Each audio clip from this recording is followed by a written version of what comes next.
Mirror वो optical device होती है जो रेस को उसी मीडियम के अंदर रिबाउंड कर देती है। और ये मिरर तीन प्रकार का होता है: प्लेन मिरर, कॉन्वेक्स और कॉनकेव। हमसे पूछा जा रहा है कि which of the following mirrors can form real image. Real image कौन सा मिरर बनाता है? प्लेन मिरर, कॉन्वेक्स मिरर या फिर कॉनकेव मिरर या फिर सभी? बोले यार सर, प्लेन मिरर तो हमेशा वर्चुअल इमेज बनाता है। प्लेन मिरर वर्चुअल इमेज बनाता है, ये बात सही है, लेकिन वो तब बनाता है जब आपका ऑब्जेक्ट रियल हो। एक प्लेन मिरर रियल ऑब्जेक्ट की वर्चुअल इमेज बनाता है। जैसे हम लोग जब खुद को मिरर में देखते हैं तो वो जो इमेज होती है हमारी, वो इमेज कैसी होती है? वर्चुअल होती है। लेकिन अगर ऑब्जेक्ट रियल ना हो, अगर ऑब्जेक्ट वर्चुअल हो, तो आइए देखते हैं उस कंडीशन में क्या होगा। ऑब्जेक्ट वर्चुअल तब होता है जब जो रेज होती हैं वो जब किसी मिरर के ऊपर आकर गिरती हैं, और अगर वो कन्वर्जिंग बीम है। कन्वर्जिंग बीम का मतलब लाइट कहीं से आ रही है, कहीं दूर से, ओके, और वो उस मिरर पे आके कन्वर्ज हो रही है, तो फिर प्रोबेबिलिटी है कि अगर मैं यहाँ पे नॉर्मल ड्रॉ करता हूँ तो रे जितने एंगल पर आई है उतने ही एंगल पे वापस रिफ्लेक्ट हो। और अगर ये रिफ्लेक्ट होकर इसी तरफ आ जाती है तो यहाँ जो इमेज बनती है वो इमेज रियल इमेज होती है। क्योंकि जो कन्वर्जिंग बीम है, ये मिरर को ऐसा फील होता है कि जैसे ये जो ऑब्जेक्ट है ये वर्चुअल ऑब्जेक्ट है।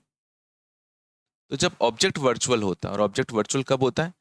जब किसी ऑप्टिकल डिवाइस पर कन्वर्जिंग बीम आके गिरती है।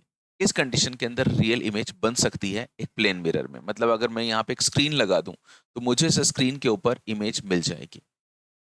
सेम ऐसा ही मैं कॉन्वेक्स मिरर के साथ में भी कर सकता हूँ। कार का जो बैक मिरर होता है, ये रियर व्यू को देखने के लिए, ये एक कॉन्वेक्स मिरर होता है।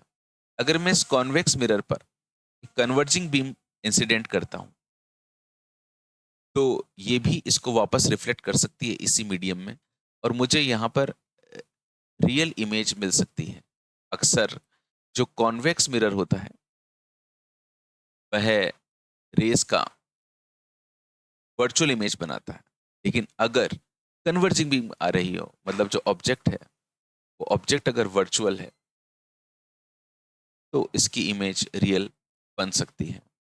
एंड बात करूं मैं कॉनकेव मिरर की, तो कॉनकेव मिरर तो रियल इमेजेस बनाता ही है बहुत सारे केसेस में। ये इसका फोकस और ये centre of curvature, object infinite से लेकर सेंटर ऑफ कर्वेचर के बीच में कहीं पे भी रखा हो तो इमेज फोकस और सेंटर ऑफ कर्वेचर के बीच में बनती है और रियल बनती है। और ऑब्जेक्ट अगर सेंटर ऑफ कर्वेचर और फोकस के बीच में रखा हुआ है तो भी इमेज बड़ी बनती है, लेकिन रियल बनती है। तो कॉनकेव मिरर भी बना सकता है रियल इमेज, कॉन्वेक्स मिरर भी बना सकता है और प्लेन मिरर भी बना सकता है। इन दोनों से बनानी है तो ऑब्जेक्ट कैसा लेना है? वर्चुअल। और इसमें तो अपन ने रियल ऑब्जेक्ट के लिए ही रियल इमेज बन सकती है। सो ये तीनों ही पॉसिबल है। So the correct answer of this question is all of this. आपका डाउट क्लियर हुआ होगा। इस वर्चुअल ऑब्जेक्ट को हल्के में मत लेना, ये तगड़ी चीज है। मतलब ये आपको बहुत अच्छे अच्छे क्वेश्चंस के अंदर हेल्प करता है कंसेप्चुअल पार्ट में, जहाँ पे आप गलती कर सकते हैं। एपीजी की दुनिया पे जुड़े रहिए। हम आपके लिए दुआ करते हैं कि आपने जो भी सपना देखा है आपका पूरा हो, और इसकी प्लेलिस्ट की तरफ जाइए, ये आपकी प्रिपरेशन के अंदर चार चांद लगा देगा। Wish you all the best.